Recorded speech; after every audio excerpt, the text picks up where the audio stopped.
Good evening and welcome. My name is Mohsen Mostafavi. I'm the Dean of the Graduate School of Design, and really my role here tonight is just to welcome you and say how glad we are, how delighted we are that you're all here. I know there are so many wonderful individuals, so many dignitaries. We are, of course, very delighted that Mayor Mancera is going to be giving the keynote speech tonight, and of course I'm so delighted and so happy that you're here.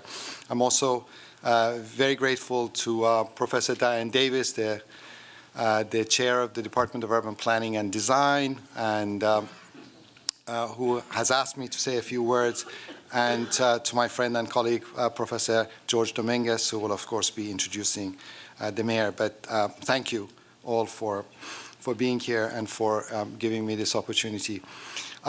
Because there will be a number of introductions, I will be very, very brief, beyond just saying welcome, and it's wonderful that you're here. Just to say a couple of things. One is that we really, really, really love Mexico. And that's very important for you to know. And we are absolutely dedicated to working together with you, to have students from Mexico, to do projects in Mexico, and this is what we do. So this is not a promise, it's something that we do, and we would like to continue this project in an even more energetic fashion in the years to come. And of course, it's also fantastic that we have the friendship, the connections with the David Rockefeller Center, with all the great people who work in the center, who really make it possible for us to do projects in Mexico, and so we're really grateful to our colleagues there. We are also very much the place at this university, and there are many other places, but it's very much the place that's really focused on questions of urbanization, on the future of cities, on the role of planning in terms of the improvement of the cities. And of course, the topic of this conference that you'll be holding here, starting tonight with the mayor's keynote and with the conversations tomorrow, is at the heart of the thinking and the research and the investigation and the dedication of our students to this question of urbanization broadly. There is a dilemma. We urbanize, we improve things, we grow, but the very concept of growth itself produces the necessity for the utilization of more resources. And this is something that as designers, but also for the mayor as someone who's really dealing with the leadership of a city, you have to really deal with this conundrum of the interrelationship between the project of urbanization and the project of resource utilization. More and more, we're also in the context of a society. And we in the United States are very much facing this situation right now, politically, where there seems to be an increasing desire for a kind of forced amnesia towards the consequences of climate change. And it's great that tonight, with the mayor's talk, we are actually addressing this topic head-on and understanding what are the ways in which cities and the political leadership of various cities really address not only the question of creating better environments for their citizens, but how do they do that in the light of the challenges that we face, for example, through this question of climate change. So I think this is the right location, this is the right place to be hosting this event with you, and we're really grateful that you have agreed to do this with us. And the last thing I want to say is that we do not want, as an institution, to be only an academic institution that is focusing on inward-looking and keeping the knowledge and information to ourselves. We are very interested in the interaction between the academy and real life. And in that sense, working with the mayor, working with Mexico City is part of a commitment that we've made also to work with the leadership of a number of cities where we feel that the interrelationship between the work of the school and the real work that happens in these cities is very important as part of a reciprocal relationship between the academy and real world in a way. So we're really delighted to have this opportunity to host the conference here. And I would now like to ask Professor Diane Davis to come and make the second introduction before George Dominguez introduces the mayor. Thank you.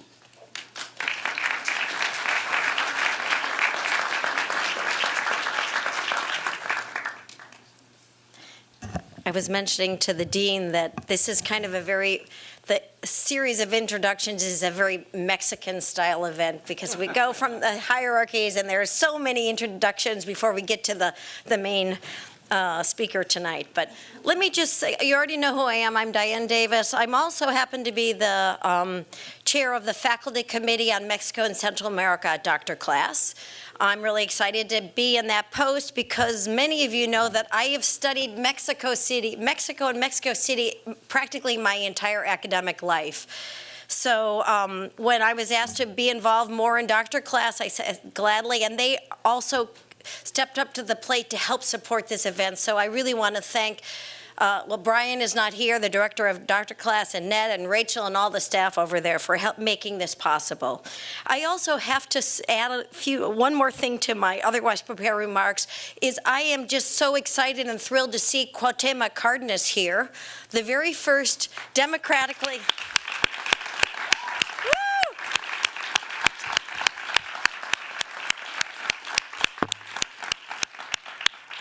the very first democratically elected mayor of Mexico City after Mexico City started moving towards democratization and having mayors appointed by the president for decades.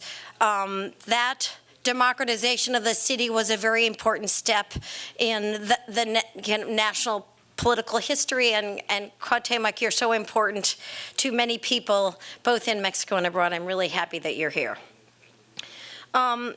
I'm not going to talk too long, but I do want to say a little something about, not to repeat what Moisen said, but the kinds of questions, the issues that the mayor is addressing in Mexico City are the things that we are struggling with here at the GSD. Thinking about urban, ecological, and territorial challenges facing the cities and the peoples of the globe, but in particular Latin America. We're a very global institution here at the GSD. We work in our own backyard, but we also work all around the world. And we have a great involvement in Latin America because we have faculty and collegial relationships with faculty in Latin America. Mexico in particular, the UNAM is one of the major architectural institutions in all of Latin America, and we have lots of good relationships with former students. Just met one when I was in Mexico City last week that just got tenure in the architecture department, and we hope to continue to work more with institutions, academic as well as public sector institutions, and otherwise in the days and the months and the years ahead. Among the concerns that motivate our students and faculty are those relating to growth and urbanization and environmental precarity, as the dean has already underscored. I think that we have to remember that these are questions that are on everybody's mind these days. Problems like climate change are on one hand, we think about climate change as a global problem, but they're not always easily or adequately addressed by national governments, as we've seen here in the last couple of days with the Trump administration. The dilemma of national governments not always stepping up to the plate to solve urban problems and environmental problems means that other political leaders acting at different sovereignty scales must step into the breach. And this is where city mayors are becoming critically important. In fact, today, I don't know if you saw it, there was a long op-ed in the New York Times by former New York City Mayor Michael Bloomberg on precisely this issue, reminding us that cities have an important role to play in moving the policy agenda on climate change and other key issues. Our speaker tonight, Mayor Mancera, is one of those extraordinary mayors. He has cemented his reputation as a global leader, working with other mayors around the world, including Paris's Mayor Anne Hidalgo and ex-Mayor Michael Bloomberg and other mayors, in raising consciousness and spearheading action to address environmental and other key challenges of our times, both in those global conversation circles, but as well as in Mexico City. I might also add that Mayor Mancera has also enabled an historic change in governance in Mexico City, standing at the helm of the recent introduction of a new constitution. Yeah. And we're going to hear more about that in the conference tomorrow. So I hope everybody's here is going to be at the full day event tomorrow. And I would say that these types of governance changes, which empower cities vis-a-vis national authorities, will continue to be necessary if mayors are going to be able to accomplish their visionary aims. And like I said, we can discuss that as well as some of the other environmental and infrastructure problems that the mayor is facing, that residents of Mexico City are facing during the day tomorrow, with many of the people in the audience will be speakers. I also should add, for those of you who don't know the Mexican intellectual and political context, we have an array of people that are kind of the top tier of the thinkers about questions of the city, politics, governance, and society, and it's going to be a really wonderful conference. I hope you all be here. Not here, it's in another building at 10 a.m. tomorrow, and it's in the program. So I'm not going to go into an extended introduction of Mayor Mancera's career and background, because I'm going to turn that over to Professor Jorge Dominguez, who will be making the introduction to the mayor. So let me just say a little something about Jorge. I may have made my career by studying the urban politics of Mexico City.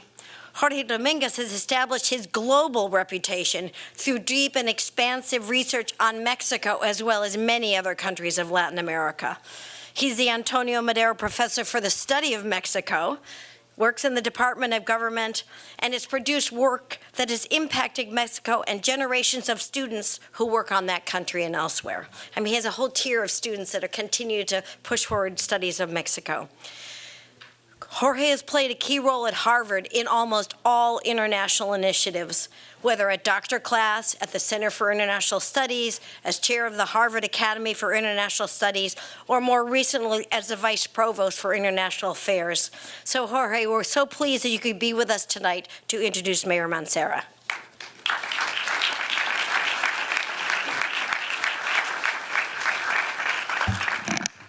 Thank you very much. It really is a pleasure to be with you here, and particularly to be here with the mayor of Mexico City.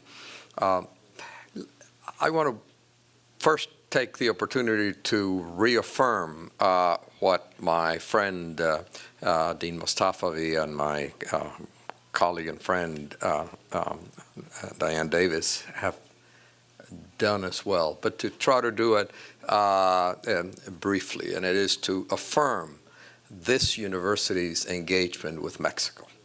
The good examples are, as Professor Davis just said, she has spent her professional career studying the city of Mexico and seeking to understand that in the context of other issues. The last time I had the pleasure and the opportunity to spend several consecutive days with the dean was, in fact, about a year ago in Mexico City. The Graduate School of Design takes Mexico seriously, as does Harvard as well. It's worth remembering that the David Rockefeller Center for Latin American Studies has an office in Mexico City that seeks to support the faculty and the students who work there, including a number of my colleagues who are here in the room this evening. It's also worth mentioning in the context of the experience of the United States of the last few months, one small fact. 25 years ago, the number of Mexican students at Harvard was 39. When 2006, a year I remember because it was the year I became university vice provost, the number had gone up to 78, and the most recent number is 124. When I was vice provost, but also over the last few months, I am often asked the question, how many Mexicans should Harvard University have? My answer in the past, as in recent months, has always been the same. I have no idea of what that number might be, but I do know the right answer. The right answer is a four-letter word: more. More. This university has thrived and benefited by engaging with Mexico and with the people of And this is very much a commitment that we expect to continue It's not just that we hope to continue, it's that we expect to continue. And though I am no longer University Vice Provost, I am confident that on this issue, I speak for the President, the Provost, and the corporation. It really is an honor as well to salute Cuauhtémoc Cárdenas, not only the first democratically elected mayor of the City of Mexico, but a key architect of Mexico's democratization. He has been to Harvard before, but it is particularly wonderful to have him here this evening as the first democratically elected mayor and the most recent democratically elected mayor, Dr. Miguel Ángel Mancera. Dr. Mancera has had a distinguished career, in part as an academic, as a professor, as an author, in a variety of Mexico's leading universities. He has been engaged as well in public service, in particular in the City of Mexico, where he served with great distinction as Attorney General of the city for 4 years before becoming mayor of the city in 2012. One way to describe his work is not just with particular examples, but we should remind each other, as I am sure the mayor will point out in his remarks, that this is a gigantic city. And it is a city, as it has evolved over time, with extraordinary challenges, challenges that are difficult for any mayor to address. He has addressed them very effectively. Whenever I have been in Mexico City, living in the city, as I did a year ago for some months, and I have at other times, I have been impressed not only with the experience, the pleasures of living in the city and those whom I meet and engage, but also over time with the numerous circumstances where the mayor's effective leadership has been a significant factor in making Mexico City better, more effective, more livable, more successful. And that is why we are celebrating his visit, honoring his presence, and giving him the podium.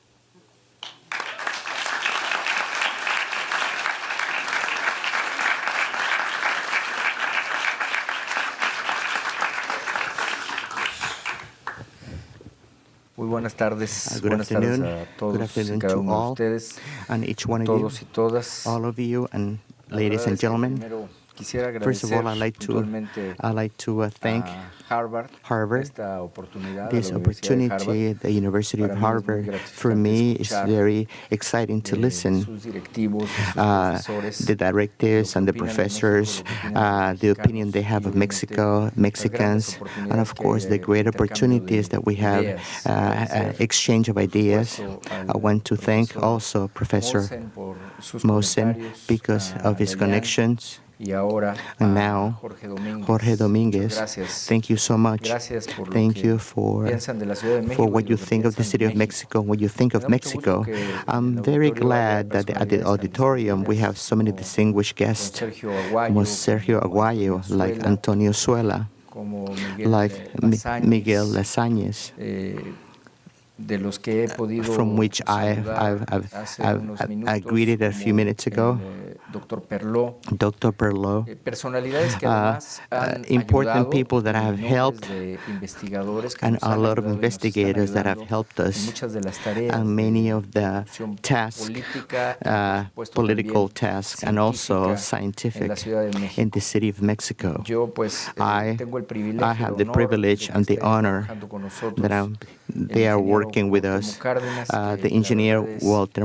Cárdenas, una figura emblemática, como se ha he's dicho an aquí, important de figure, la conducción like they democrática said de la here, Ciudad de México of the y de democratic los part of the city of trabajos que Mexico llevaron and the a lograr tasks que ahora la that Ciudad de they México tenga por achieve primera in vez the una city of constitución Mexico. For the first time, the política, city una of Mexico constitución has a political que le dé esa constitution calidad, that will fundacional that desde gives el the punto de city vista the quality jurídico, de lo que platicaremos un poco más that we'll adelante. talk Les voy about a little platicar de manera further ahead. I'll rápida, talk to you fast the way we're living in the city of Mexico, and what's the context, and how our city is, and some amounts that are important. I would say that for the government of the City of Mexico, the theme of climatic change, it's a very serious point. It's a theme that it worries us, it compromises us, it compromises the city and the future of the city and the future of our children, and we are working every day to better the relationship and obviously what's going to happen in the future. In the City of Mexico, we have 1,500 square kilometers. The territory is not a city, it's not that very big, but however, we have officially 8.8 residents, but in reality, we give service approximately 16 or 17 million citizens at the peak hour, around noontime and further on. And all of these people, they go back after they have demanded services, security services, water service, etc. In the metropolitan zone in the City of Mexico, daily 5.3 million vehicles move around, and they consume approximately 3,489 million gallons of fuel. 58% of this amount we utilize for transportation, 26% for the industry, and 13% for the consumers, and 3% for the commerce. We have a metro subway in the City of Mexico that transports daily more than 5 million people, 225 kilometers of subway in the City of Mexico that has to be reactivated, and we have to make sure that it functions in a space of 3 hours from the moment that we disconnect it and then the moment that we reconnect to give service on the next day. The City of Mexico has taken this compromise to fight the climatic change since 2014. Well, in reality, like 30 years ago, was the most contaminated city in the world. The governments have been working constantly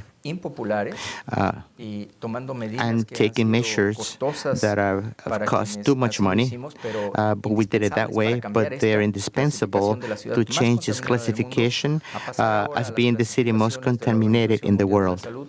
Depending on the gases, contamination. This honestly has been a big task. In the government, since 2014, we started working with a climatic program. We're going from 2014 to 2020. And in this plan, the following administration will have 2 years to evaluate results and redesign the program with a new objective.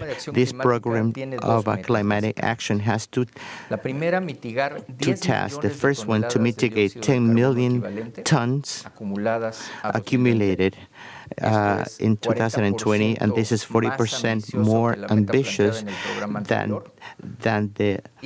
what we wanted to do in the prior program. And the second one is to reduce the vulnerability of 5.6 residents that are exposed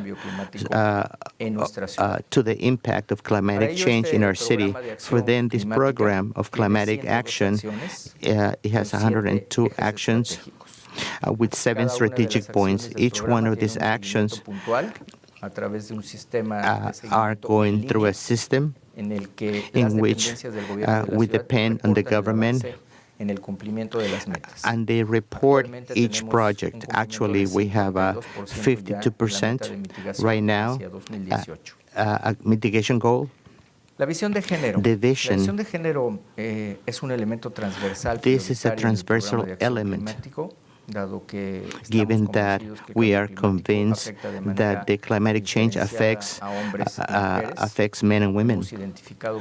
We have identified 78 actions in this program focusing on reducing vulnerabilities. And with the support of the agency, the German agency GIS, we have developed special indicators to measure the real impact that we are developing right now. The City of Mexico is an active part of the initiative C40 to help the next generation in the fight against the climatic change. In this task, the City of Mexico has taken very seriously the part of the technology. We are one of the first cities that we are measuring the carbon dioxide. We monitor the metropolitan point, and we have applications with phones.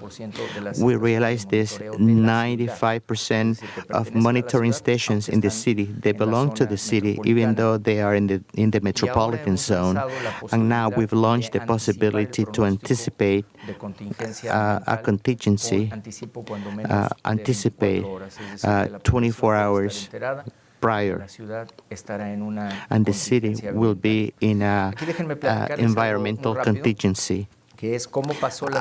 How I want to tell you fast how the Mexico City passed measuring the contingencies. Mexico City in the 90s had practically 400 points of contamination.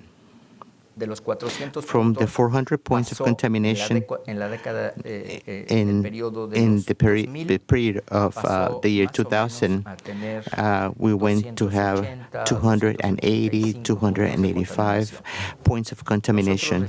We received the administration with 185 to 210, more or less. With contingencies. Today, in the American Union, we have cities that they have pre-contingencies, and once they get to this level, we have alerts, and then we get into they get into contingencies. In the City of Mexico, they retired this. So when I say this, is because the federal government establishes this. The city, they have to adjust. In the last adjustment they did, they passed us from 185 to 150 points of contamination. It was a reduction of 30 points that we had to do it from one day to the other. We didn't have any previous notice. We just had a new measurement. As if we created a new form to quantify this. If you were fat, you weigh 80 kilograms, you were going to go up in weight. And then we had to adapt. Fortunately, up until now, we have been able to face. Up until the moment, we can say that we're in line. We don't have pre-contingencies. We go immediately to the contingencies. This places us in a situation of challenges, of a higher challenge, and also a larger advantage. That's why Mexico, when you see Mexico, when you see this amount of vehicles, the amount of residents, the City of Mexico is not the most contaminated city in Mexico. We are between 7th and 8th place in cities of contamination. We have because of a series of measurements that we've taken. Let's say that our city annually is creating 20.6 tons of carbon dioxide, and then the metropolitan zone, like the big city, in the City of Mexico, let's say that what it encompasses all the municipalities in the City of Mexico, they emit 56.1 million tons of contaminants. How do we know this?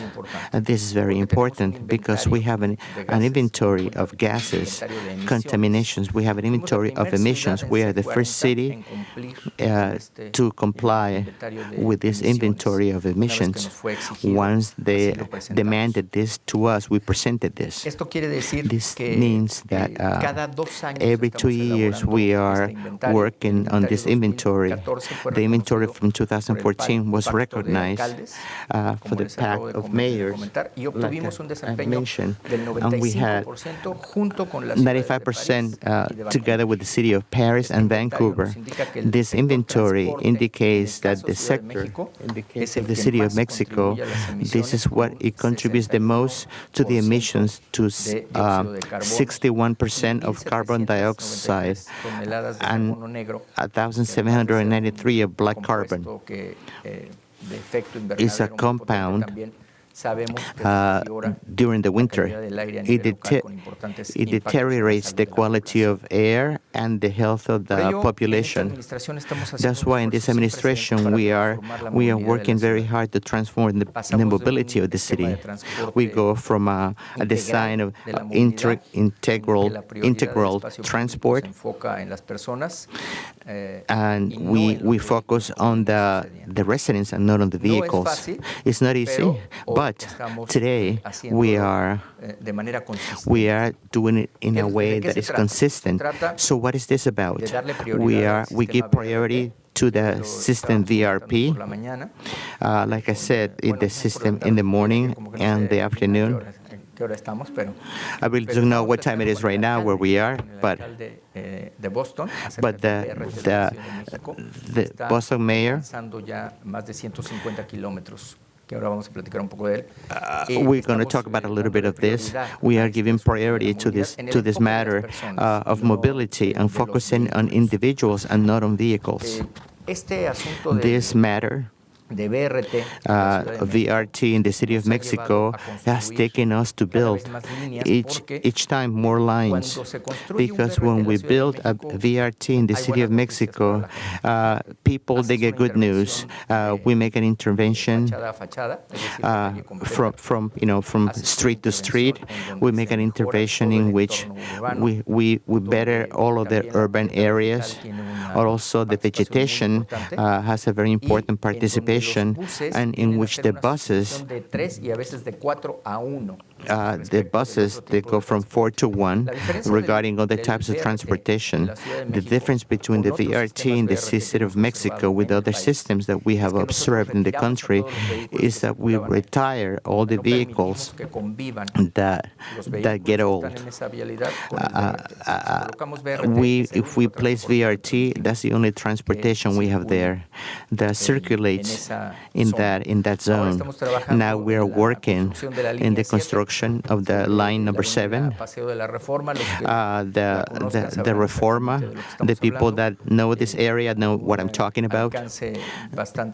It's a very important reach, more than 15 kilometers, and at the same time, we are building line number 5 in these conditions as well to better the transportation, and we have buses with the latest technology, to hybrids, and also in some cases in natural gas. This is the change that we're planning. One other thing we did in the city of Mexico, it was through a decree to prohibit that they keep giving out concessions to taxis that are not electric taxis or electric cars or hybrid taxis. With this, we are contributing to mitigating various tons of carbon dioxide, and also it benefits the mobility of the city of Mexico and the users. With this, the life of the taxis, of the vehicles, will be like 10 years. Every 10 years, we'll be renovating the flotilla of these vehicles. Between 120 and 125,000 taxis. That's why it was really important for us. Like any other huge city of urban development, our city impacts the generation of waste.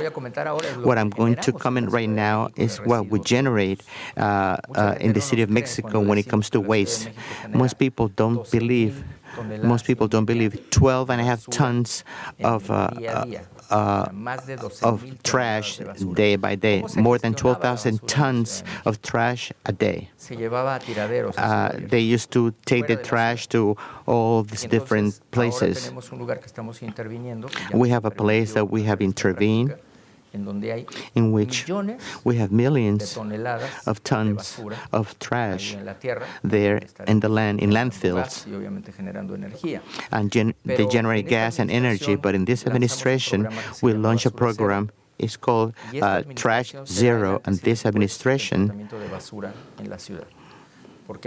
because actually we're working with 6,000 tons of trash. We are working with it as compost and transformation of the same trash, which it takes us to, because of the numbers that the city produces, these 6,000 tons of trash daily. We're taking the trash from León, Tijuana, or any huge city in our country completely. However, we are at 50%. Today, we are practically the last steps of a program that we've been taking care of with many organizations, with ONG, the environment, to have a plant, one of the biggest plants, one of the most modern plants in the world, thermovalorization.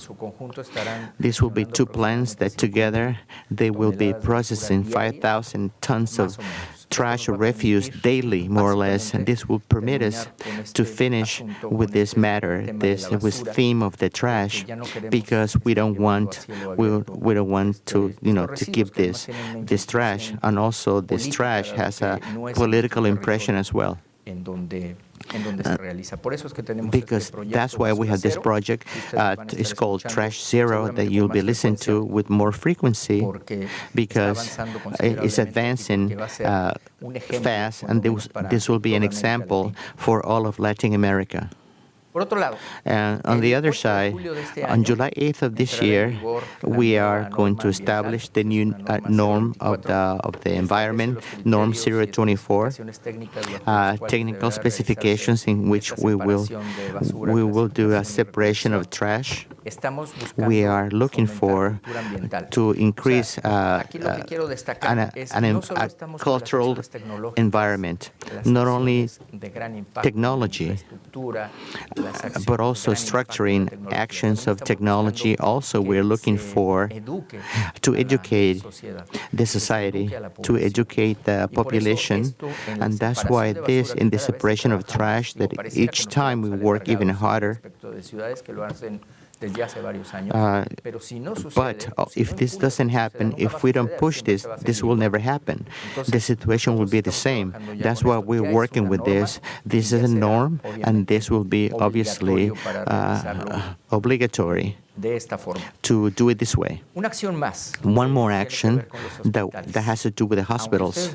Even if you don't believe it, and I didn't believe it either, but our hospitals, some of them were working with diesel. The furnaces were working with diesel. We have a compromise with Paris to finish the use of diesel in the city of Mexico. One of the obstacles is with the public transportation, and also our heaters. We have 32 hospitals in the city of Mexico, and the 32 hospitals, they are trying to work with clean energy and in the treatment of the furnaces, the heaters. And also we took this norm, that will be a pioneer system. We're going to work also with the matter of the jails. Everything that has to do with furnaces and heaters, everything that has to do with energies, we are transforming this in the city of Mexico towards renewable energy. This is the first city that has a contract to provide just the metro part of the city of Mexico, what they waste the city of Mexico, 225 kilometers. We could light up a whole city in our territory. That's why we are connecting to have energy, oil energy, and hydraulic energy. In 2014, with the support of the International Agency for Development in the U.S., we started this program.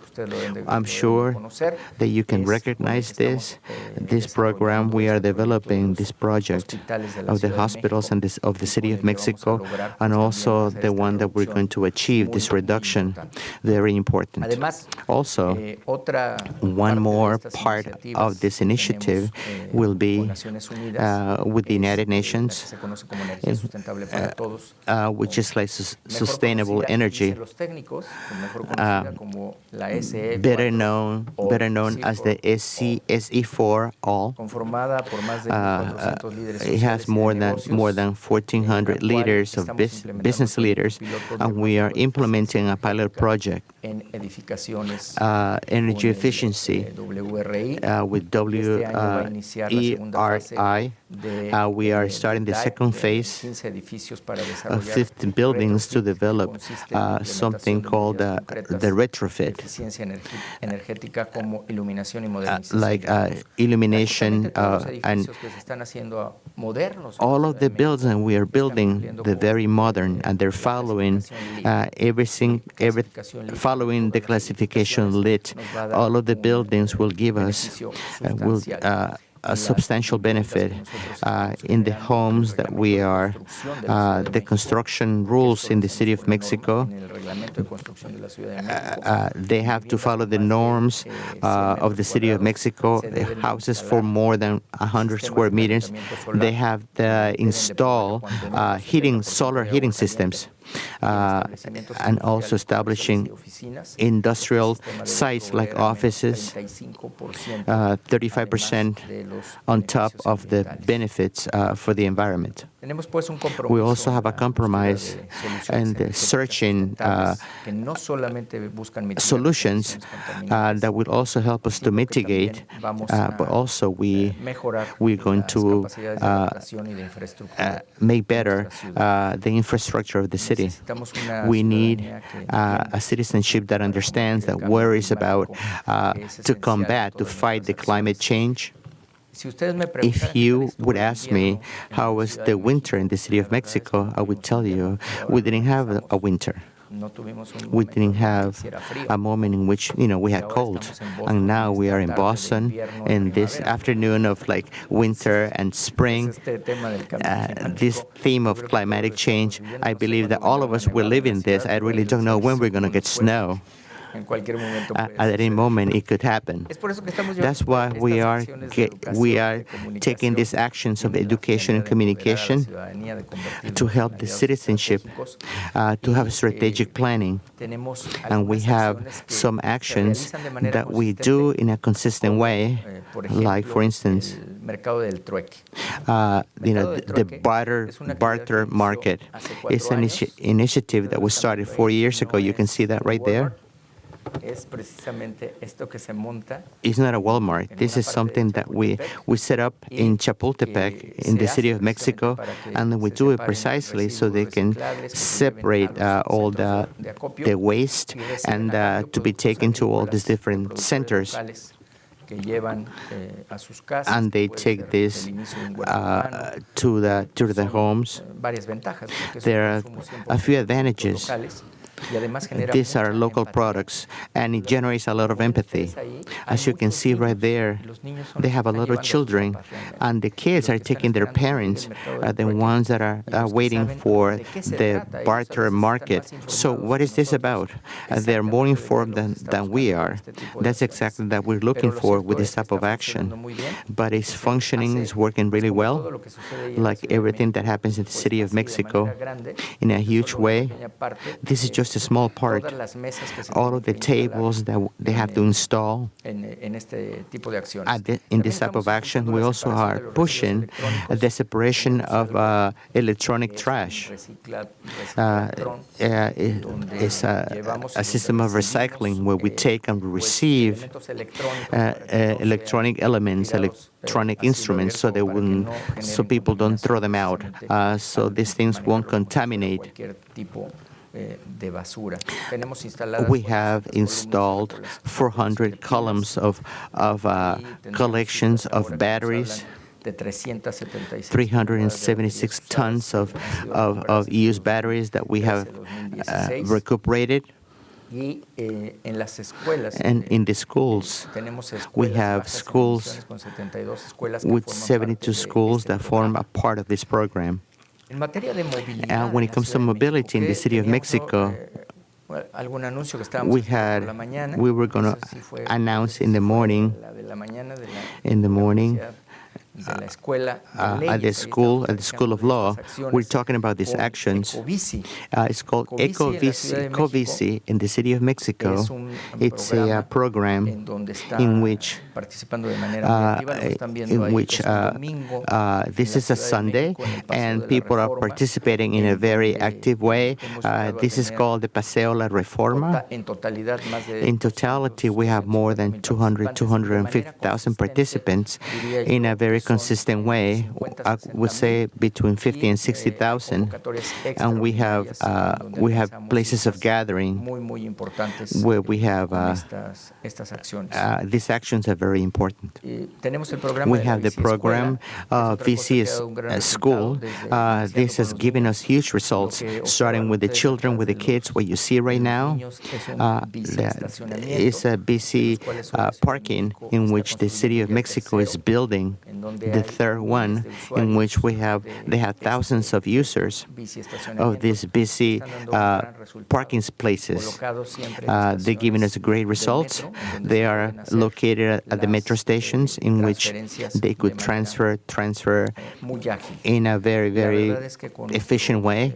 In truth, with our system of bicycles, we are reaching a very important potential. We have 65,000 bikes.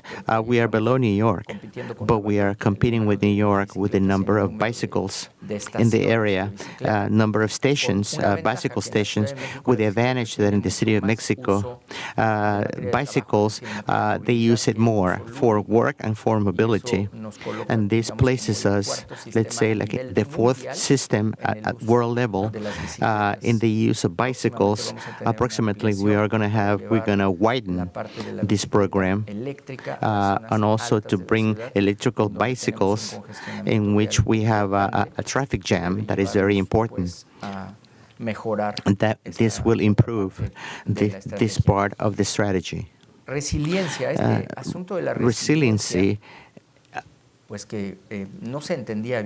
resilience, they didn't understand it well in the city. People didn't know that the city of Mexico, we are a living lab. We have the possibility of floods, just like Buenos Aires. I was just there with a colleague of mine regarding this flood issue, but we have the possibility also of an earthquake, like in Chile or anywhere in America. They have the possibility of like this very, very hard winds. More than 70 trees were just taken from the root. All of these things in the concept of resilience, you can do all the studies you want. That's why we work with the Rockefeller Foundation. We are one of the 30 principal cities that form part of the strategy of 100 cities. The compromise that we have is based on strategic themes to build resiliency. Basically, that it has to do with the coordination of regions, the construction of resilience water resilience. And also, as a matter of fact, when I got to this building, I was talking to the water needs that the City of Mexico has. The City of Mexico, we were an island, and we tried to get all the water out, and then we took the water out so we could have streets, and now we're thinking about how we're going to get the water back. Now it keeps being like a lagoon, and then when it rains, if we don't have a drainage system, we have a complication, a very important complication. 13,000 kilometers of water and 12,000 kilometers of drainage is basically what we have. We have 25,000 kilometers to tend to every single day with the water system in the City of Mexico. That's why this matter of the resiliency is indispensable to our city. Today we have this task that has to do with what I talked to you about, with the climatic change, with the rains. The rains in the City of Mexico, a year ago, we would say we could have unusual rain, but first we had floods. Now we have zones of the city that are flooded. In the past, we would say we have unusual showers. Now they're more usual. In truth, I really don't know which one is usual or unusual. Now we have thunderstorms. Well, the City of Mexico has a conservation platform. Some people would say, is this in the City of Mexico? Yes, that's part that we want to recoup, in which we have effective interventions. It's a city that has 60% of conservation that sadly we didn't plan, and we allowed that most of these areas were invaded, that now we are in a process of recuperating. We have more than 600 hectares of zones that were invaded. If we don't take care of this, this zone will be invaded by the whole city. And now we are giving strength to environmental services. So, in other words, we have to pay the people that live there so they can take care of and also improve this area to conserve it. In the plan of resiliency, basically, this is south of the city. This is the objective, to recuperate the system, to avoid these impacts that are created by climatic change. We're working on, drainage systems and also keeping water, storing water. All of these are thousands and thousands of dollars or millions of dollars to be able to do these actions. We can't do it in a simple way. To be able to deal with this climatic change, we're looking at diverse forms of financing.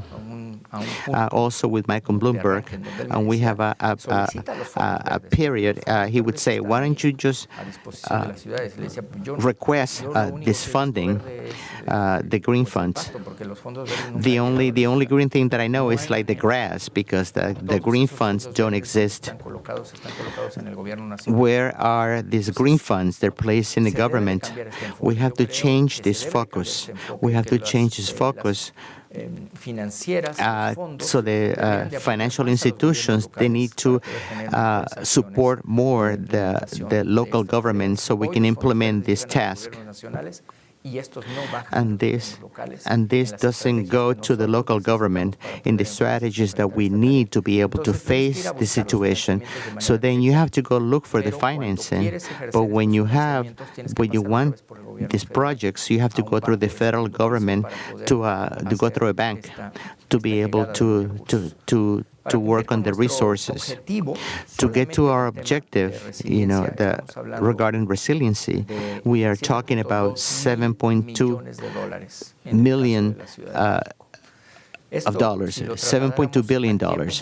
If you transfer this from now to 7 years from now, probably this amount it'll be enormous. That's why it is important so we could have a new way of financing. The government of the city has launched a few strategies. Today we have a fund for climatic change. In 2016, it was 5.8 million pesos. And the City of Mexico today has the first green fund. Last December 7, you can see this. Last December 7, our city was converted in the first city of Latin America to emit a green bond in the stock exchange. And this will be also only focusing this. We achieved this with the Mexican Stock Exchange to be able to. So this year we compromise ourselves to bring more reach to this amount. Instead of $1 billion, we want to get to 1.5 billion, or I would say $80 billion. I don't know how the change goes. Let's hope that they change. It won't be that aggressive. $75 million in these projects of the green bonds. We are very pleased that the City of Mexico was recognized with this instrument because specifically for our program of action, climatic action, up until 2020 to be able to mitigate these 10 million tons.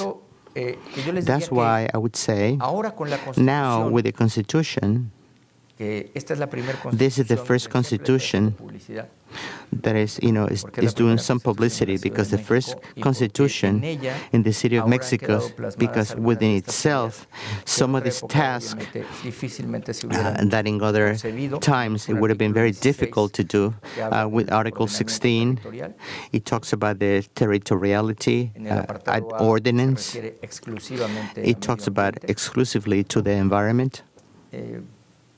I want to explain to you why we require this, the biodiversity, how we have to minimize the ecological change. It talks about environmental services, and everything that I talked to you about is within this article. It has a specific part of vulnerability and mitigation of risk, and it has a specific part of the care of the environment for the mayor's office. It's an obligation, it's a transversal obligation in the whole Constitution, the environment. This is one of the most modern systems in Latin America. They come from the academy, they come from many of the studies that they are doing right now, that I believe that now our governments, we have an obligation not to ignore.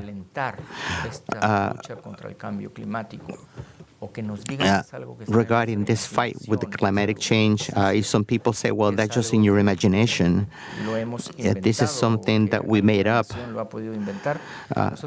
We are convinced that the climatic change, it does exist indeed, and we're living the consequences. When we are faced with nature, we see the power of nature, we see the destructive power of nature, the destruction that we have generated ourselves.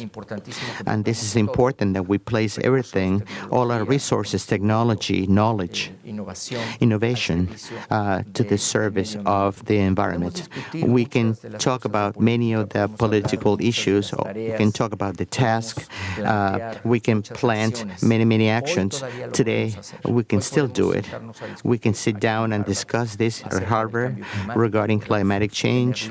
We can read books, we can plan, do some urban urban planning, we can do some financial calculations to give sustainability to the cities, but the moment in which we don't take care of this, then we're not going to have nothing. We're going to end up without a planet, without cities. We are going to end up with nothing to take care of.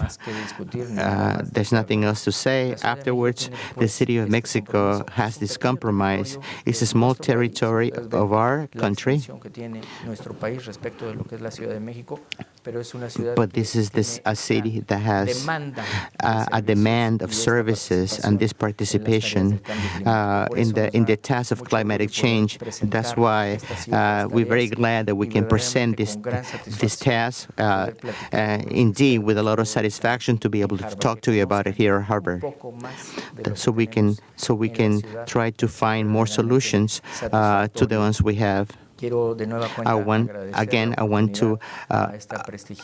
to thank this prestigious university for the opportunity, the teachers that are helping us, and also the shared strategies in which here at Harvard we're talking about the environment and also the health, in which we're doing a transversal line regarding mobility, health, the environment, the government, finances, and absolutely all of the areas of planning, so we can get to this objective. I know that all that work that we do, that'll be indispensable to be able to fight climatic change, and the city of Mexico is compromised to work with it, and I'm very happy that I could come here in this winter afternoon with you at the university, such a prestigious university at Harvard. Thank you very much. Good afternoon. Good evening. Thank you very much. Thank you so much.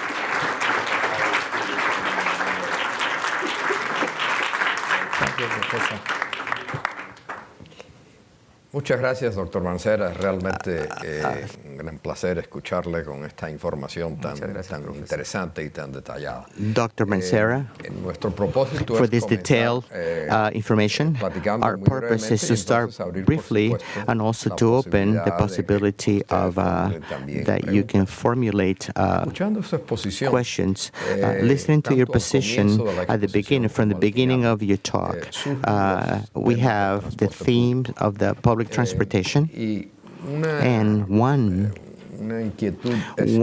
doubt is how the government of the city, how are they organized to decide which are the projects of inversion in public transportation that they have to establish, what priorities they have to establish. There's a lot of demand, but we can't do everything all at once. How are we going to determine the financing? What interesting to me is to understand exactly how the government, how is the mayor going to organize to help decide projects, priorities, and financing. From the huge budget in the city of Mexico, that is approximately 170 million. So let me do the conversion in dollars. It would be 170 million pesos.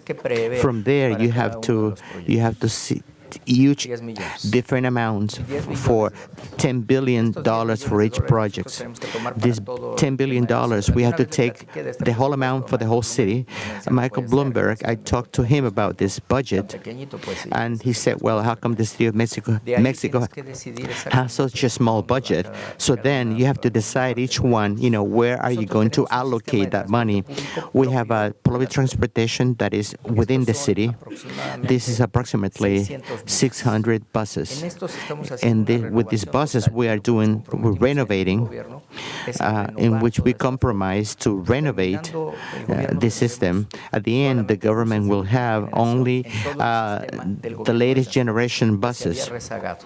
This is a compromise regarding the budget. Then we have the metro, the subway. In the metro, the subway, the investments are multi-billion-dollar investments because Mexico, regarding the transfers of technology, we are beginning to start now. We'll be manufacturing trains, but we have to keep buying them. We have to buy trains from France, Spain, and China. This implies a large expense. To be able to do this project, for instance, the metro, the subway, we need also the federal government has to participate. In this exercise, we have canceled more or less 3 projects because we don't have the means because of all the cutbacks. This affects the city of Mexico in a huge way because we should have closed this government from 225 to 250 kilometers. Practically, we had to close 260 kilometers, and we will be closing 131 rather, which is a reduction. If we don't take into account this, we'll get to the point that we will not be able to do this because the maintenance is very expensive. And also, this is regarding concessions. So what did the government do? They published an instruction so they would have only taxis that are hybrid and electrical. We are getting financing. The taxi drivers, they understand now that it's much more economic to have a hybrid car, even though they're more expensive, but then they have a larger earning capacity and it allows them to work in a much more comfortable way. This project will take about 10 years. The city of Mexico will be working with only these taxis, hybrid cars and electric cars. The bad thing that we have in the city is that a few years back, the microbuses, the vans, small vans, we have prohibited the use of vans, that we're not going to have any more microbuses or vans. How many of these do we require? We need to eliminate at least 30,000 at this moment. At this moment, we need to eliminate around 13,000 still. And to substitute in the case of Metrobus from 3 to 4 to 1, and regarding other transportation from 2 to 3 to 1, which will help the city and also to generate a better infrastructure. So who's going to invest? The other problem is the tariffs. The tariffs in the city of Mexico are the lowest tariffs in the world. China also, but they're more or less the same price. In the city of Mexico, it's like 25 pesos, which is like a quarter, $25. And it doesn't allow us to get better, but the government subsidizes. We are servicing the metropolitan zone to millions of people. It's a complex topic, but the focus that we have, the city, is to provide, to give more importance to the pedestrians, to the transportation that is not authorized, and substitute to public transportation to be able to have a better option when it comes to traveling. One second question, and then I'd like to invite other people to, you mentioned just now in this answer, the challenges of coordinating the government and the federal government. And also in your speech, you said that the green funds they go to the federal government, not the government in the city. In a federal system in which the city, the capital of the country, where the federal government is located, where a huge part of the people that utilizes the services. How? Without limiting ourselves to the topic, to the transportation, which would be a good example of something that has functioned rather well in the relationship between the federal government and the government of the city, which would be a theme or a topic that you would say it could be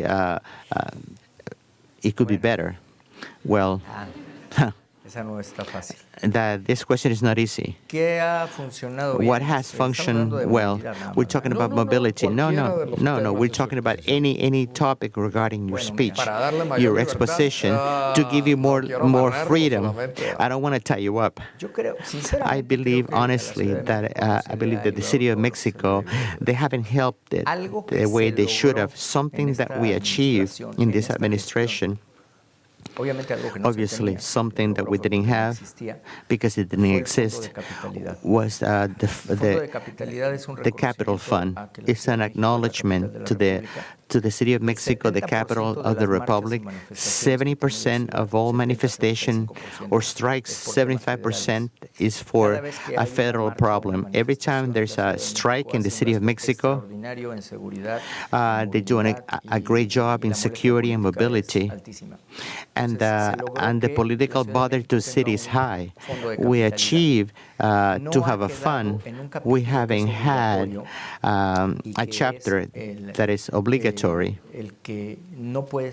in which we can move because of the deputies, the congressmen. We have in a different part, and this has allowed us to. They lowered it to a couple of million, and then they keep lowering this. We require to have a law. It's called a law of coordination. But we have this fund. Let's say that this was a very important achievement. Something that hasn't functioned well, in my opinion, is the metro, the subway. The federal government, they require to have someone that would understand this need, the mobility, the metropolitan area. Because the metro, the subway, today is providing services to many municipalities. Moreover, more than 5 or 6 million people that use the metro, the subway in the city of Mexico. 40% of users is the state of Mexico. When they get to Mexico, they spend between 20 and 25 pesos, and then they get on the subway, and it only costs 5 pesos. The care, the maintenance, everything's covered by the city of Mexico. I believe there's a flaw here. Now they sent 24 million to the train in Toluca, and compared to this, that of the train has nothing to do with the metro in the city of Mexico, because I don't know, for instance, if you've been to Sinacatepec, I'm sure you didn't, but if you go to the city of Mexico, if you go to, Beaux Arts or go to different places, so the cost benefit there and that train is located at a station. So that's what's going to give the train, the system, viability. Those 24 million we're talking about, we should have built.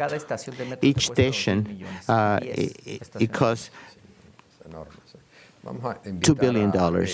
We are going to invite.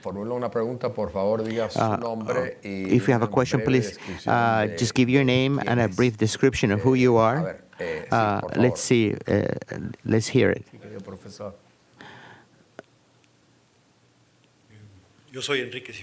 I am Enrique Cifuentes.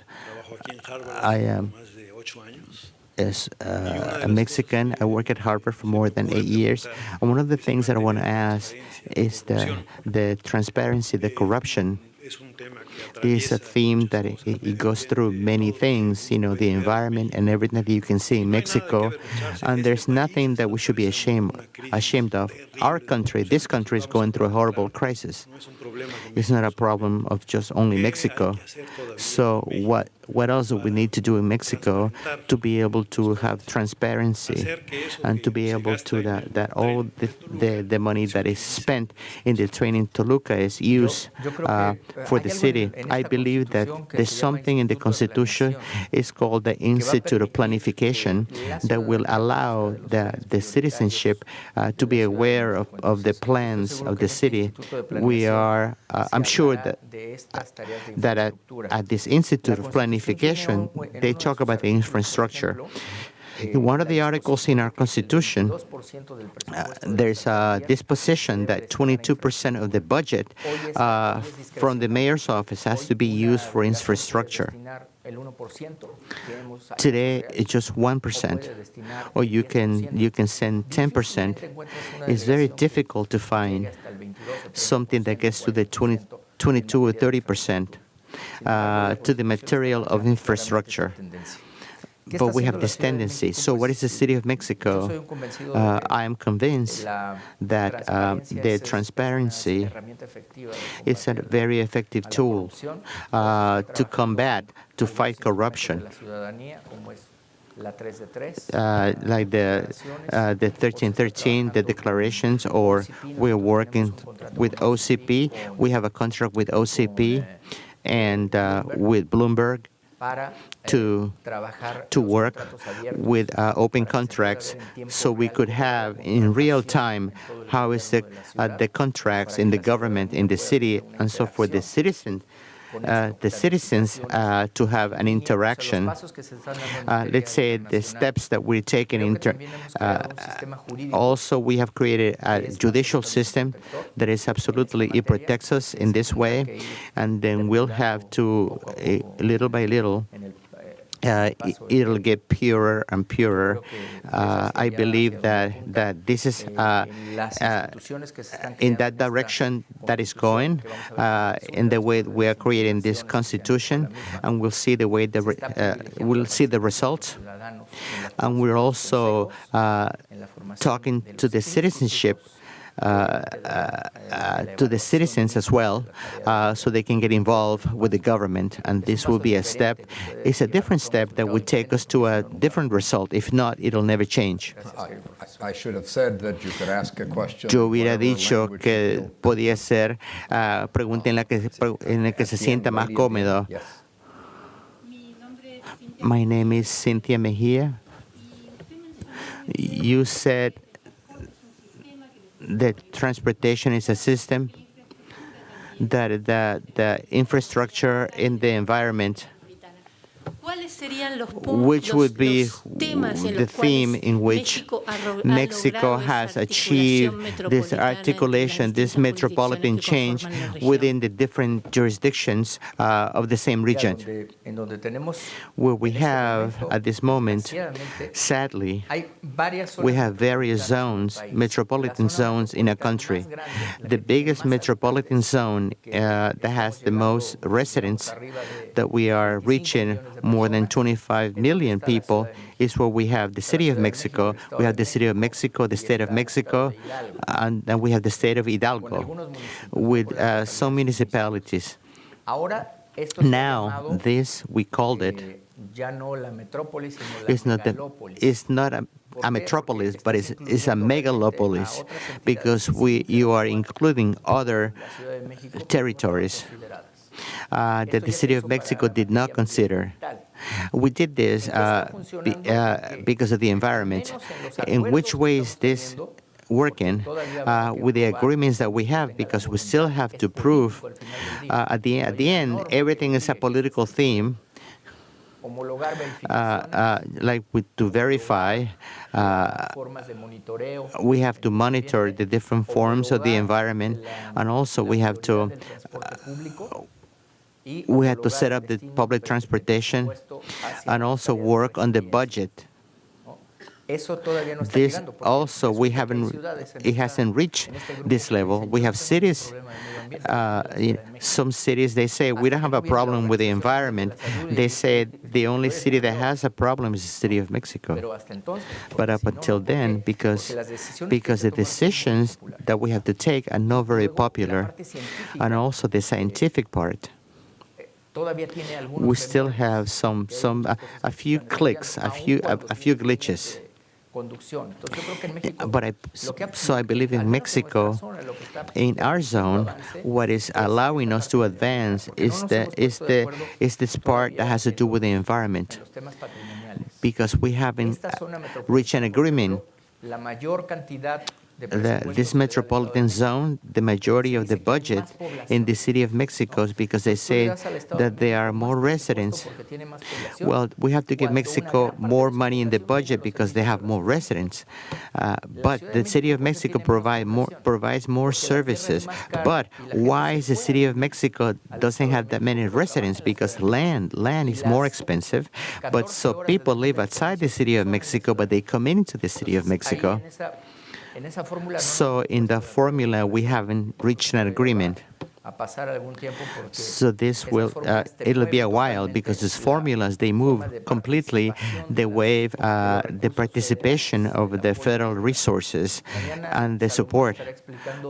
Tomorrow, Solomon is going to explain another topic, the airport in the city of Mexico. So what's going to happen with the airport in the city of Mexico when we build the airport? We're talking about 300 acres. What are we going to do with this land? The international airport in the city of Mexico will be in the state of Mexico. The land of the city of Mexico will be we're going to use that to finance. So what are we going to do with these acres, with this land? This is another metropolitan decision, and some people are talking about this. We're talking about a theme that has to do with education, because this city is a city of universities. We are starting studies. We want to have a great experience. We want to have success like other cities in the world. We know that the airports cannot coexist. We have to leave one and then build another one. I don't think that this the way it should be. So then, in a metropolitan way, what work? It's called Commission of the Megalopolis. Hello, good evening. I'm Professor Sanchez. Thank you. My name is Ramon Sanchez. I come from the School of Public Health at Harvard, and I work here for 6 years. My question comes from regarding the benefits that you mentioned, the benefits, the environmental benefits. You mentioned 433,000 tons of carbon dioxide, 376 tons of batteries, 715 tons of electronic waste, 708 tons of just waste. And the program of energy and the reduction of trash that you want to reduce from 12,080 tons a day, you want to reduce it to 50%. So my question is the following. Why are you not mentioning the impacts on the health? The lives that are saved, lives that were saved because of reduction of this emission, the toxicity that is reduced when the batteries are collected at do we have a program to monitor all these impacts? Yes, we have a program. We have a commission. Like I was saying, the Commission of Megalopolis, we have insisted a lot, because when they passed the measurement from 200 to 150, the only argument that we had with the citizens, because people could not circulate, the reaction was really violent. This was the theme of public health. But however, regarding the Commission of Megalopolis, we insisted on that the Secretary of Health had to be involved. Today, the Secretary of Health is involved. So what did we do? We formed a council. In which we have the people around the university, the Polytechnic Institute, where we have all these huge, important people that are analyzing the effects on the health of the citizens. For instance, we used to tell the society, we're taking these measures because your health is in play. And then people would say, well, that's not true. You're making this up. Today, we have clear data. We have the Secretary of Health of the City of Mexico working, and the way how has benefited the city and how it has impacted. The people that are hurt the most are the children under 6 years old, pregnant women, and older people that are healthy that have respiratory problems. It affects them the most. People needed to have an authority when it comes to health, because if you say, as the boss, it seems like it's more political than anything. But yes, we have measured. Dr. Aware, in all of the reports, we have presented all these results with the deaths and people that are sick regarding the changes, the climatic changes. Sí, por favor.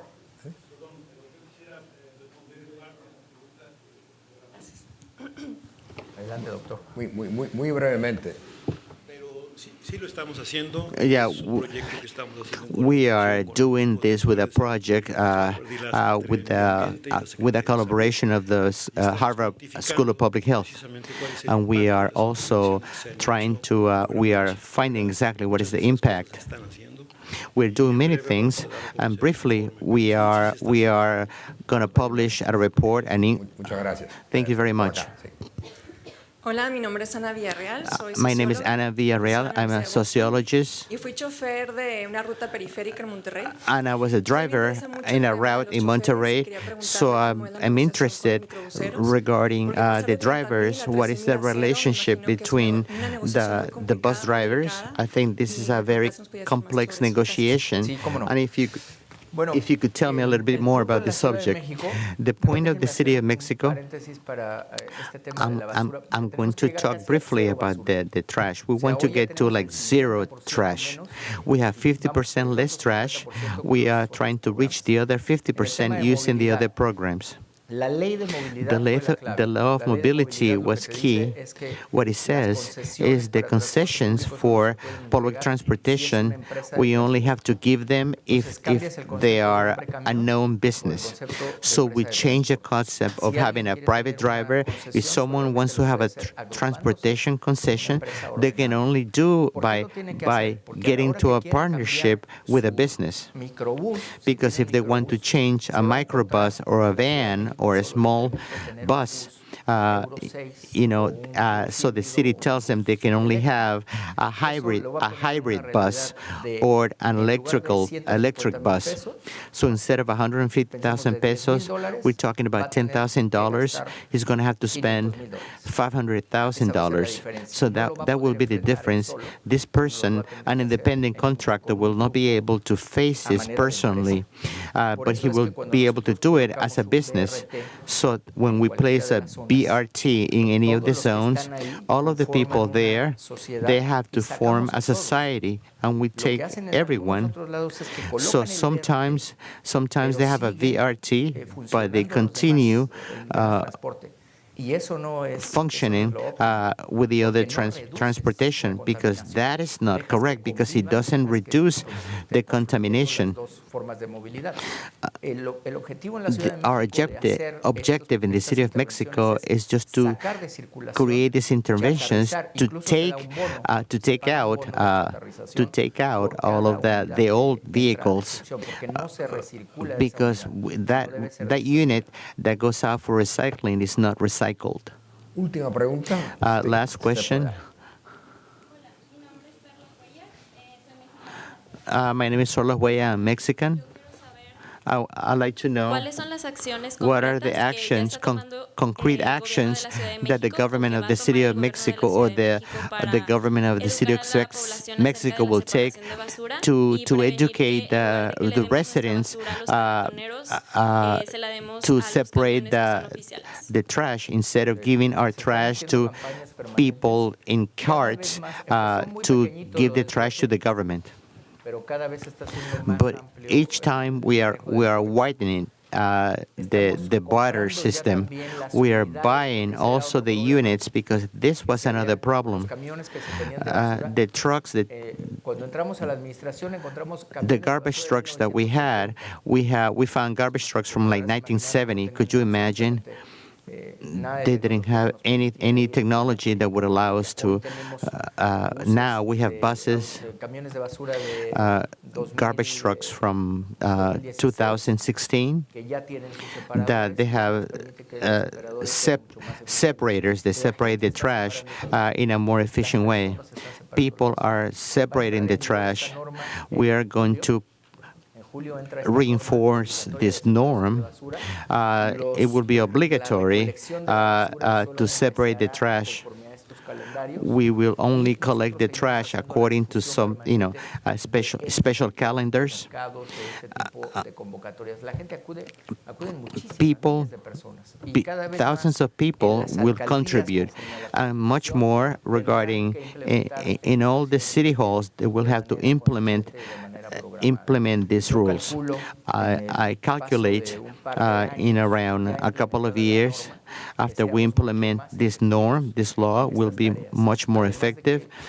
Like I said before, the new housing, the new generations in the city of Mexico, they are growing with this theme, with this topic, solar energy, and the kids are helping in the change in the way of thinking, in the way that it will make us adults change.